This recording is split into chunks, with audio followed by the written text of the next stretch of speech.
Across the city, the COVID infection rate has been 1% or lower for more than a month. But a serious uptick has emerged in southern Brooklyn along Ocean Parkway, Williamsburg, Edgemere, and Kew Gardens, Queens, accounting for 20% of all cases citywide. Despite the positivity rate in these areas above the 3% threshold to trigger a school shutdown, plans to reopen there next week have not changed. A cluster that breaks out is now community spread, right? And if the community spread number went up, then it would affect schools.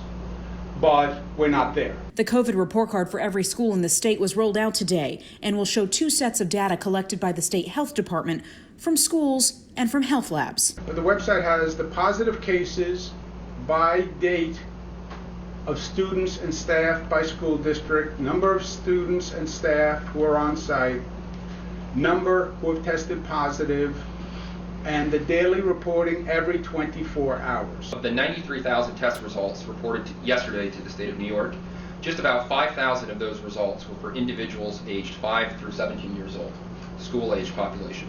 Of those 5,000 results, there are about 90 positive cases. Those numbers account for cases statewide. For example, today on schoolcovidreportcard.health.gov, click Public Schools, type in your child's school, or you can click your residential address. It shows 584 New York City school-age children have tested positive, but 0 students testing positive.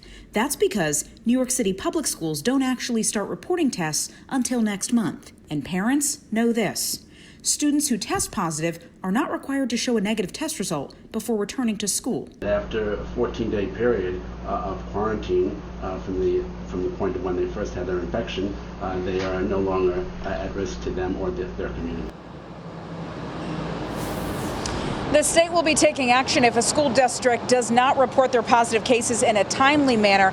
And keep in mind, earlier this week, we reported to you that the mayor said he was still working on the logistics for that mandatory monthly testing, which starts in less than 2 weeks when school begins, especially for high schoolers on October 1st. We're live in Midtown Manhattan. Kalorama, Pix 11 News.